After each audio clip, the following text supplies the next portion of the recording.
Perkenalkan, Ibu Wiwi Suherti akan melakukan penyuluhan tentang anti korupsi, penyuluhan anti korupsi dasar.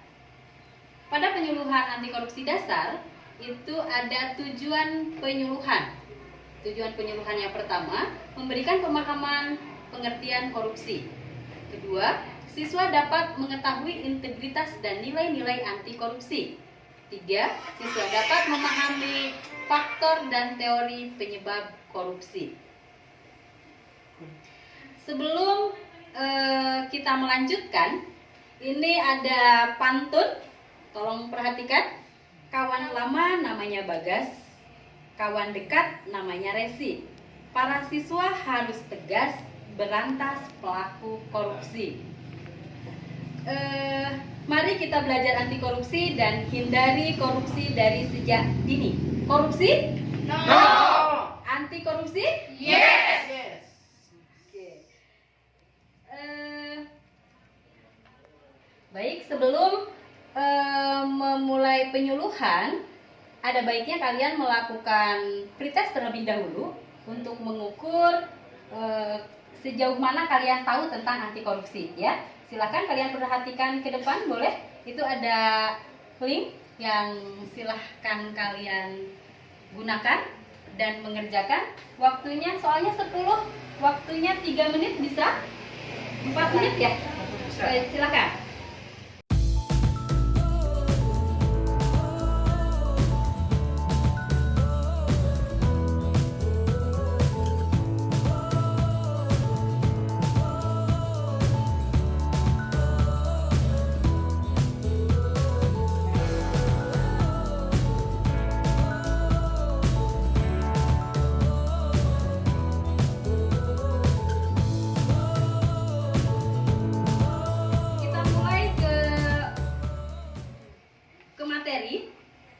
Di sini ada video, kalian bisa lihat ada video.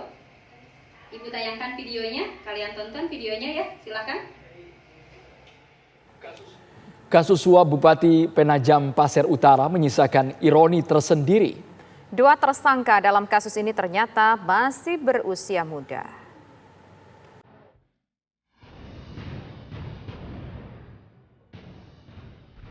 Kasus suap Bupati Penajam Pasir Utara menyisakan ironi tersendiri. Dua tersangka dalam kasus ini ternyata masih berusia muda. Sang Bupati Abdul Ghafur Mas'ud, 35 tahun, dan Bendahara DPC Partai Demokrat Balikpapan, Nur Afifah Balkis, 24 tahun.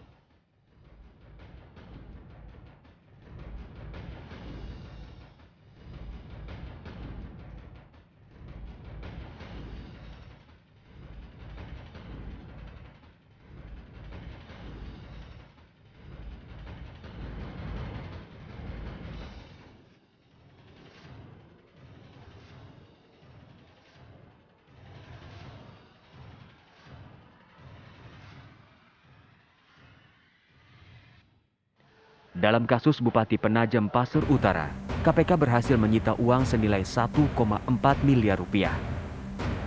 Barang bukti ini terkait dengan kegiatan pekerjaan pengadaan barang dan jasa serta perizinan di Kabupaten Penajam Pasir Utara. Adapun konstruksi perkara diduga telah terjadi pada tahun 2021, Kabupaten PPU Kalimantan Timur mengagendakan beberapa proyek pekerjaan yang ada pada Dinas Pekerjaan Umum dan Tata Ruang Kabupaten PPU dan Dinas Pendidikan Pemuda dan Olahraga Kabupaten PPU dengan nilai kontrak sekitar 112 miliar. Lantas, apakah kasus korupsi yang menjerat Bupati muda ini memiliki latar belakang yang sama dengan koruptor senior lainnya? Pendapatan seorang kepala daerah gitu dibandingkan dengan kebutuhan, keperluan, dan pengeluaran yang harus dia tanggung gitu. Apakah bisa berimbang antara pendapatan dengan kebutuhan itu? Belum lagi bicara tentang investasi politik yang dulu atau proyeksi politik di masa yang akan datang. Maka jalan dengan melalui suap dan gratifikasi itulah bagian yang diduga untuk memenuhi itu semuanya. Jadi ini sesuatu yang ironi, tapi juga tidak terlalu mengherankan, mengingat ya praktek-praktek tersebut masih. Dari video yang pertama mengisikan tentang apa? Tentang korupsi. Tentang korupsi, iya betul. Korupsi apa? Korupsi? Lihat tadi videonya. Harus fokus dari videonya itu tadi apa? Tentang apa? Korupsi termuda. Korupsi? Pelaku korupsi yang Pelaku korupsi ya? Masih usianya muda. Oke, betul. Kita lanjutkan ke video berikutnya. Ini masih ada satu video lagi. Tolong dicermati, jangan nggak usah tegang. Kalian perhatikan ke depan. Ini contoh korupsi juga masih. Nanti kalian tanggapi lagi ya. KPK menetapkan Menteri Sosial Juliari Batubara dan 2 pejabat pembuat komitmen Kemensos serta 2 pihak swasta sebagai tersangka kasus dugaan korupsi dana bantuan sosial COVID-19. Bermula dari pengadaan bansos penanganan COVID-19 berupa paket makanan pokok di Kemensos senilai 5,9 triliun rupiah, KPK mengungkap ada kesepakatan fee untuk sang menteri sebesar Rp10.000 per paket bantuan masyarakat. Nilai uang suap itu ditaksir mencapai 17 miliar rupiah. KPK pun menjelat Juliari dan 4 tersangka lain dengan pasal tentang suap, yakni pasal 12 huruf A dan B, serta pasal 11 Undang-Undang Tipikor.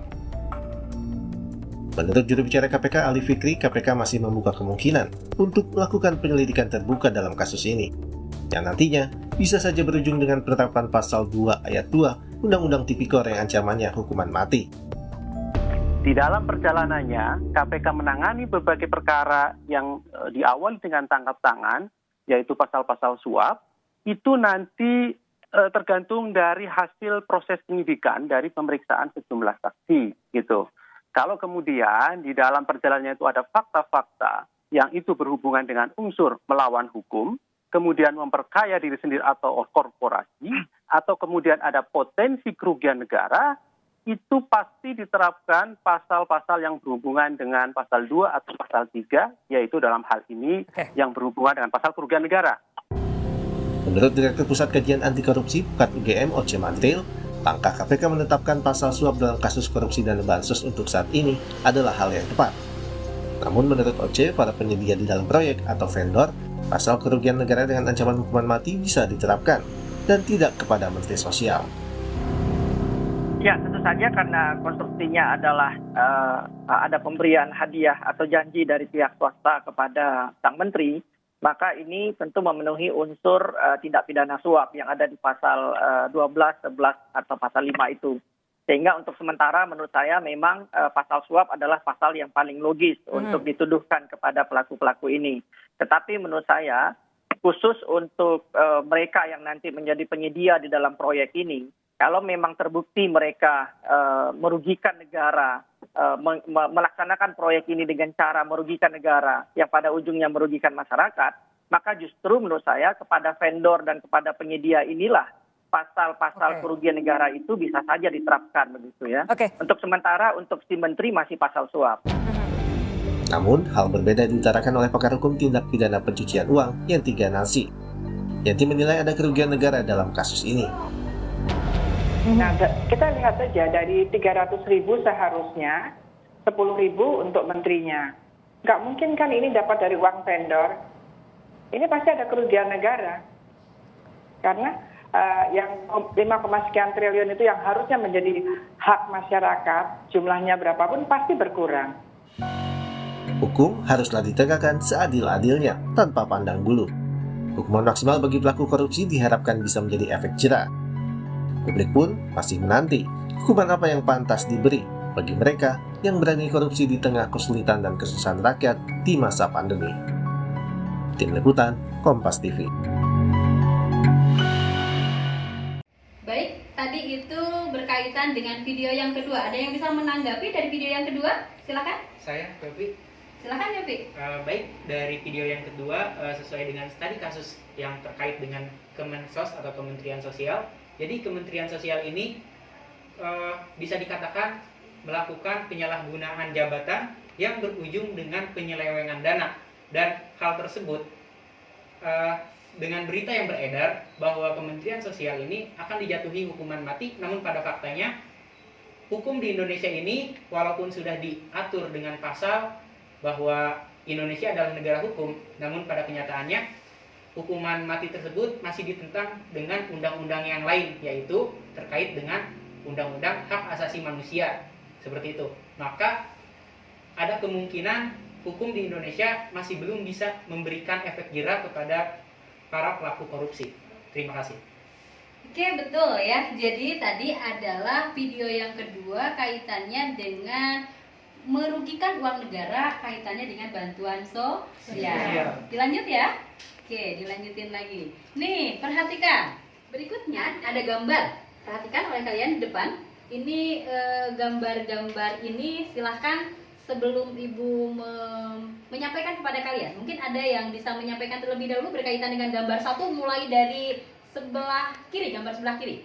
Bapak-bapak yang gendut tuh, silahkan. Siapa yang masuk komentar? Saya Bu. Menurut saya itu Bu, itu seorang yang serakah dengan uang Bu. Karena di perutnya itu banyak uang Bu.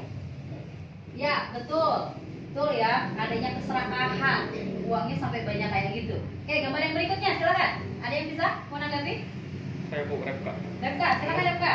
Menurut saya, gambar tersebut menunjukkan aksi suap karena ada seseorang yang memberikan uang secara diam-diam.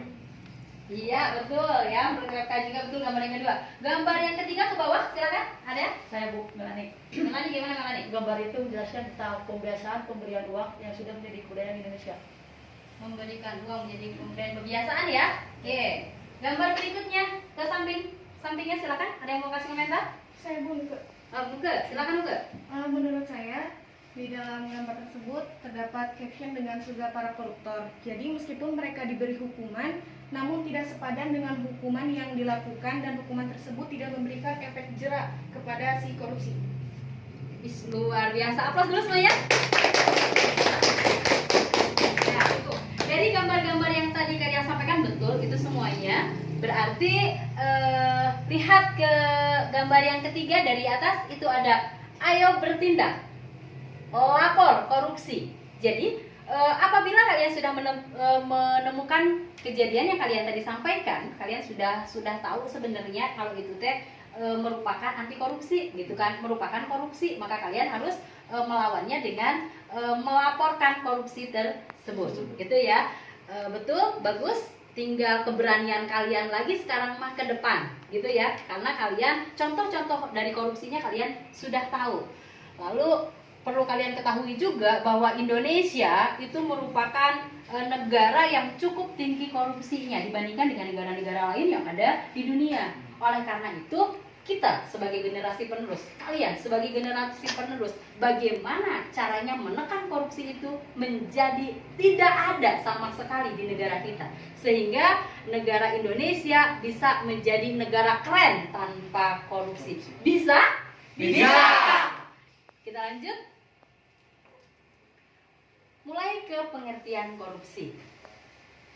Korupsi berasal dari bahasa Latin corruptio, dari kata kerja corrumpere yang berarti busuk, rusak, mengoyahkan, memutarbalikan, menyogok. Itu asal kata dari korupsi.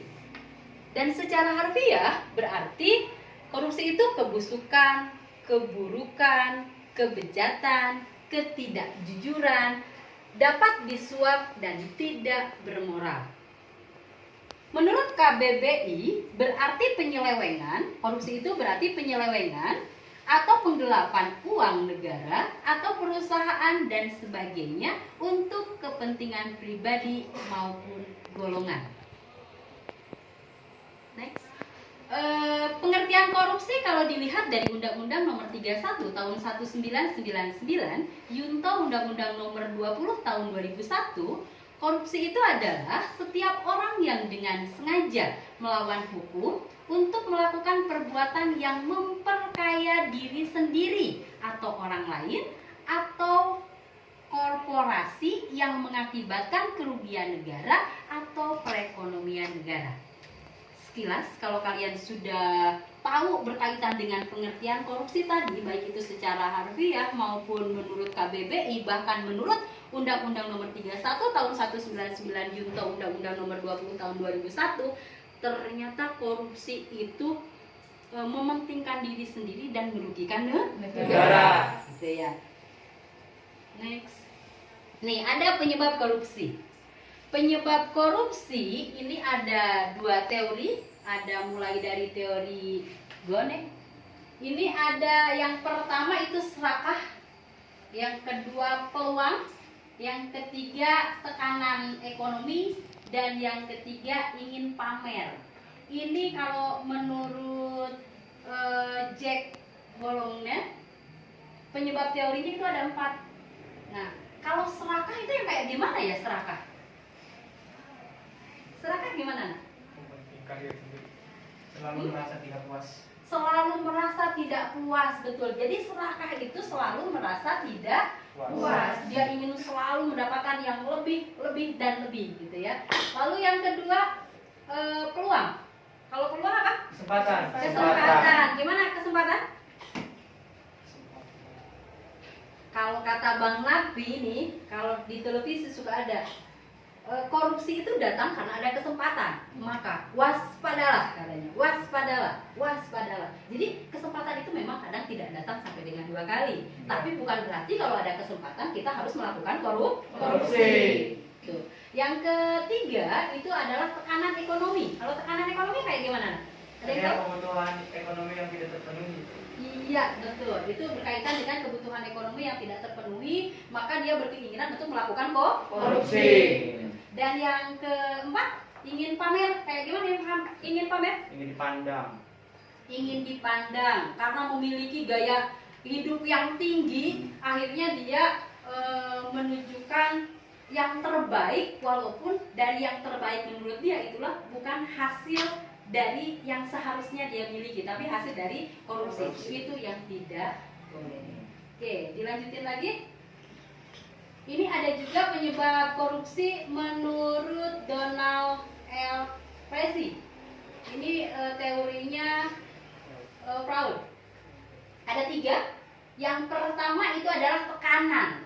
Gimana ya korupsi itu menjadi suatu tekanan? Kayak gini. Sebenarnya awalnya dia tidak mau melakukan korupsi, tapi karena misalnya tekanan dari keluarganya, tekanan dari masyarakat sekitar, makanya dia akhirnya ingin melakukan korupsi dan melakukan korupsi karena ada tekanan. Jadi tekanannya bisa dari dalam, bisa dari luar, gitu ya tekanan. Yang kedua itu adalah peluang. Kalau peluang masih kayak yang tadi, kesempatan. Di mana ada kesempatan maka dia memanfaatkan, karena dia berpikir tadi kesempatan tidak bakalan datang dua kali. Gitu. Akhirnya dia melakukan. Itu salah. Lalu yang terakhir adalah rasionalisasi. Apa itu rasionalisasi? Apa rasionalisasi? Rasionalisasi itu adalah usaha seseorang mempertahankan diri dengan berbagai alasan untuk menjadikan alasan tersebut menjadi suatu pembenaran. Dari rasionalisasi itu dia melakukan pembenaran karena dianggap oleh dia pada saat dia melakukan korupsi itu sudah benar, padahal merugikan negara. Gitu ya. Itu untuk teori. Kita lanjutin. Baik, kita lanjutkan ke bentuk korupsi. Pada bentuk korupsi, ini lihat kalian ke depan, terlihat? Yang pertama itu apa? Merugikan keuangan negara. Bentuk korupsi itu pastinya merugikan keuangan negara. Yang kedua, suap. Yang ketiga, gratifikasi. Yang keempat, penggelapan dalam jabatan. Yang kelima, pemerasan. 6, perbuatan curang. 7, konflik kepentingan.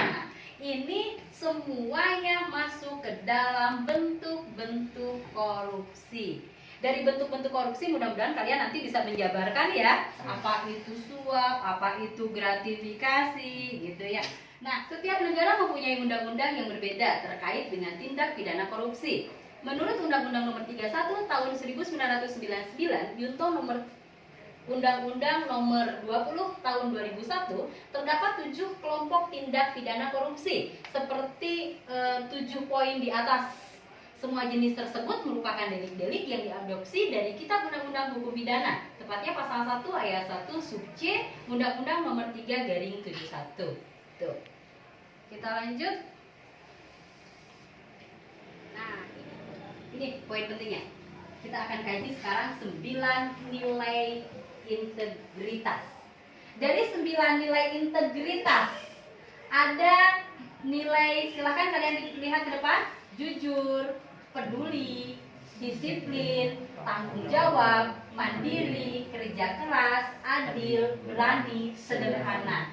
Siapa yang bisa menyampaikan nilai pengertian dari nilai integritas jujur?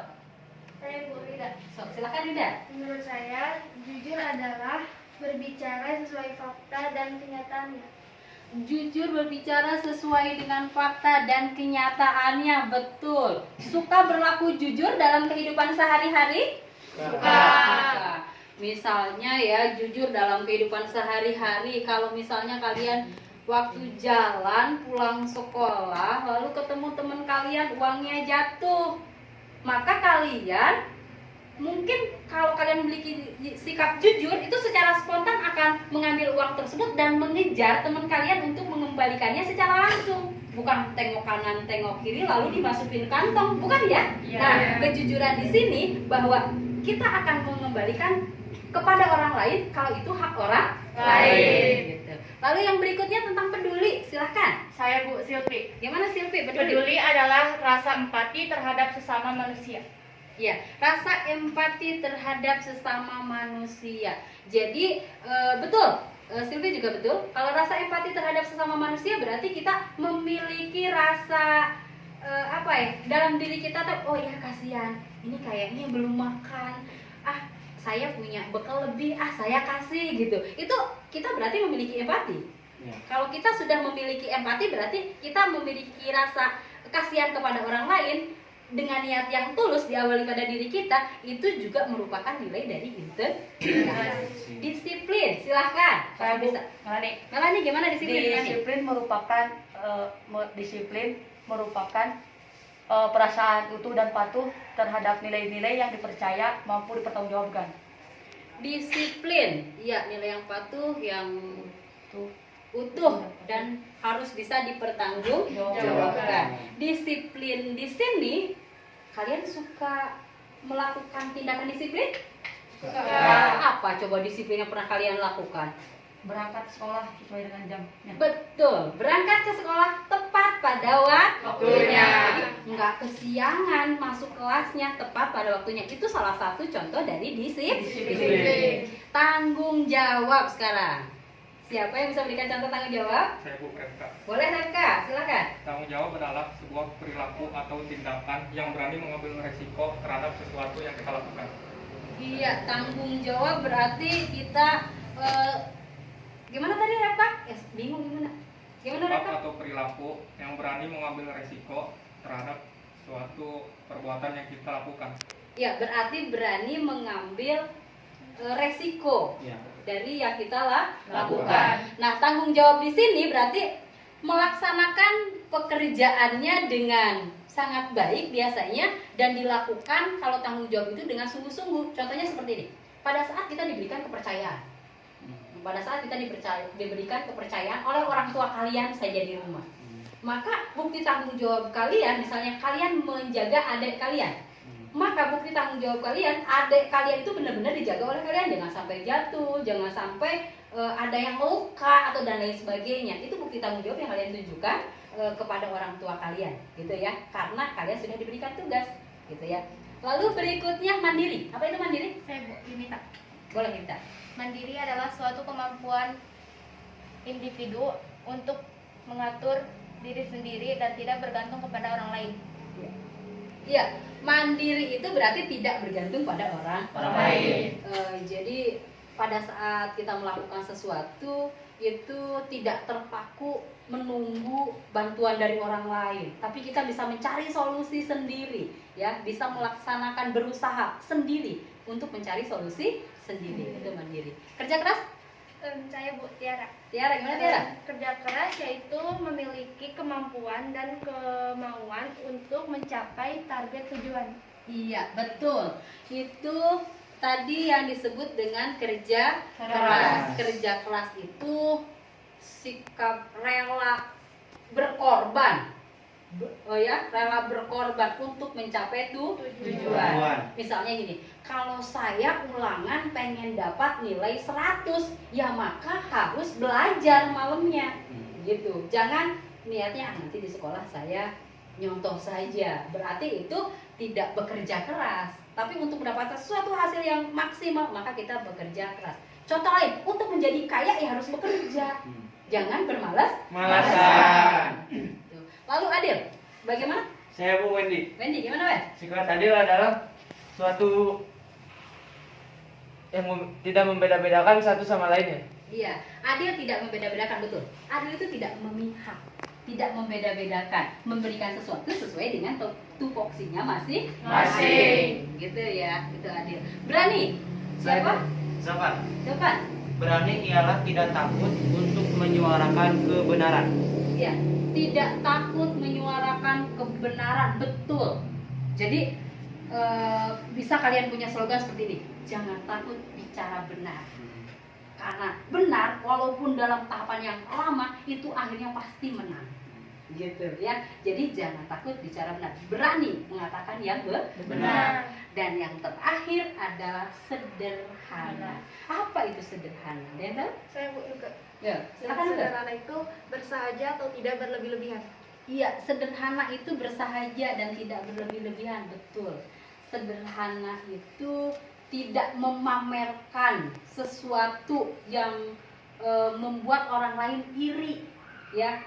Kalau di dalam Al-Quran mah itu ada al-haqqumut takasur, bermegah-megahlah engkau telah melalaikan kamu, gitu ya. Jadi kita ada baiknya menunjukkan sikap sederhana sehingga tidak memancing, tidak menimbulkan iri orang lain. Oke, kita lanjutin. Strategi dan rencana aksi pemberantasan korupsi. Yang pertama itu adalah penindakan. Penindakan ini adalah penegakan hukum oleh aparat hukum agar tumbuh efek jera dan orang takut melakukan korupsi. Yang kedua, ada pencegahannya. Bagaimana pencegahannya? Dengan melakukan perbaikan sistem agar orang tidak melakukan korupsi.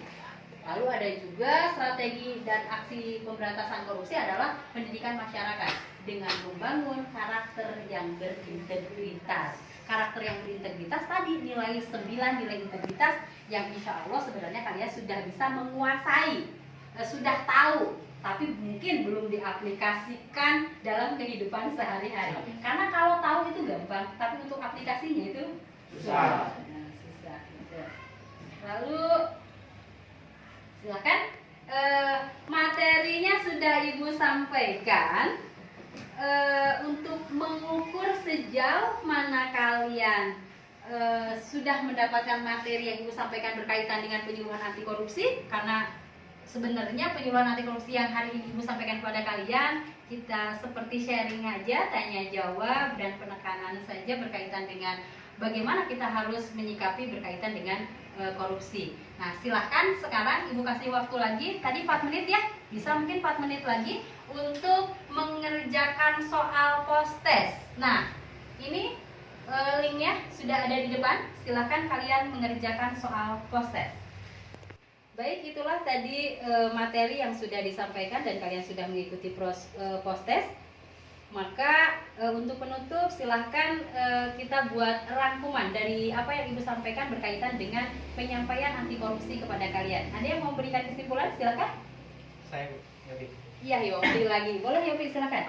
Jadi kita tarik kesimpulan bahwa korupsi adalah suatu tindakan yang merugikan suatu negara, karena korupsi ini yaitu kegiatan penyelewengan dana atau uang yang dengan tujuan untuk menguntungkan diri sendiri atau suatu golongan. Lalu korupsi ini disebabkan oleh beberapa hal. Yang pertama ada kesempatan, lalu ada tekanan ekonomi, dan juga ada rasionalisasi. Selanjutnya ada integritas yang perlu diterapkan untuk sebagai pro kita terhadap anti korupsi. Salah satunya yaitu disiplin, lalu berani, jujur, bertanggung jawab, adil, dan kerja keras. Sudah cukup? Sudah, terima kasih. Betul ya. Jadi kesimpulan yang disampaikan oleh teman kalian mulai apa itu korupsi, faktor korupsi, lalu nilai-nilai integritas itu sudah tersampaikan oleh teman kalian, dan mudah-mudahan kalian semuanya juga sama sudah tahu apa yang Ibu paparkan ke kalian berkaitan dengan materi penyuluhan anti korupsi dasar ya. Baik, sebelum Ibu tutup, Ibu akan berpantun terlebih dahulu.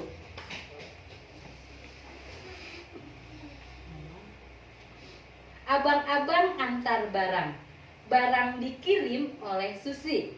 Anak-anak muda zaman sekarang harus bisa jauhi korupsi. Ya, bagus ya. Mari kita berantas korupsi dan hindari korupsi mulai sejak dini. Korupsi? No. Anti korupsi? Yes, yes, yes. Terima kasih, itu saja penyuluhan yang dapat Ibu sampaikan kepada kalian. Semoga penyuluhan yang Ibu sampaikan kepada kalian bermanfaat untuk diri kalian dan bisa diaplikasikan dalam kehidupan sehari-hari. Terima kasih. Assalamualaikum warahmatullahi wabarakatuh. Waalaikumsalam warahmatullahi wabarakatuh. Terima kasih ya. Terima kasih ya.